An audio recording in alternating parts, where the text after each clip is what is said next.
Friends, జనంపేట మంతా ఛానల్కి welcome. ఈరోజు తయారు చేసే రెసిపీ పచ్చిమిర్చి బోటి కూర. ముందుగానే పచ్చిమిర్చి మిక్సీకి వేసి పేస్ట్ చేసి పక్కన పెట్టుకోవాలి. బోటీని బాగా కడుక్కొని కుక్కర్లో వేసి 5-6 విజిల్లు వచ్చే వరకు ఉడకపెట్టుకోవాలి. ఆ తర్వాత 2 ఉల్లిపాయలు కట్ చేసుకోవాలి. తర్వాత స్టవ్ ఆన్ చేసి బాండీ పెట్టుకొని బాండీలో కొంచెం ఆయిల్ వేసుకొని 2 కట్ చేసిన ఉల్లిపాయలు వేసుకొని బాగా ఫ్రై చేసుకోవాలి. అది ఫ్రై అవుతుందనే పసుపు, అల్లం వెల్లుల్లి పేస్ట్, కారం, పచ్చిమిర్చి పేస్ట్ వేయాలి. పచ్చిమిర్చి పేస్ట్ కొంచెం వేగిన తర్వాత పక్కన ఉడకపెట్టుకున్న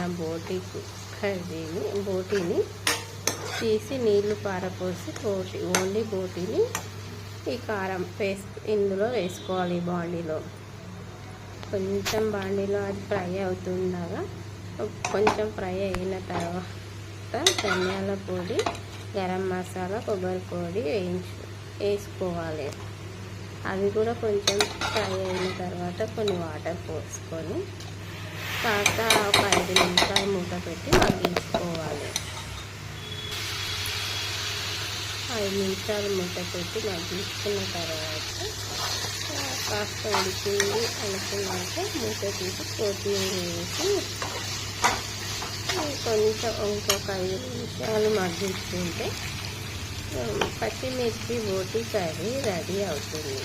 ఇది జొన్న రొట్టెలో కానీ వేడి అన్నంలో కానీ తింటే చాలా బాగుంటుంది ఫ్రెండ్స్. ఇది నేను మా అమ్మ దగ్గర నేర్చుకున్నాను ఫ్రెండ్స్.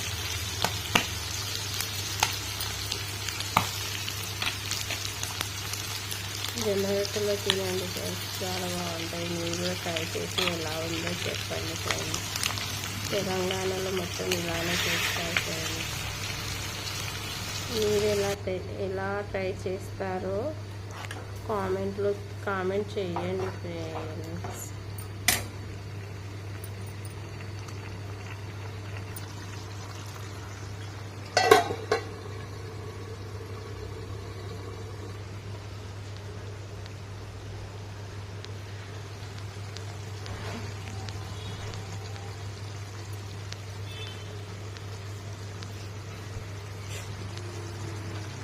ఓకే నా ఫ్రెండ్స్, బాయ్.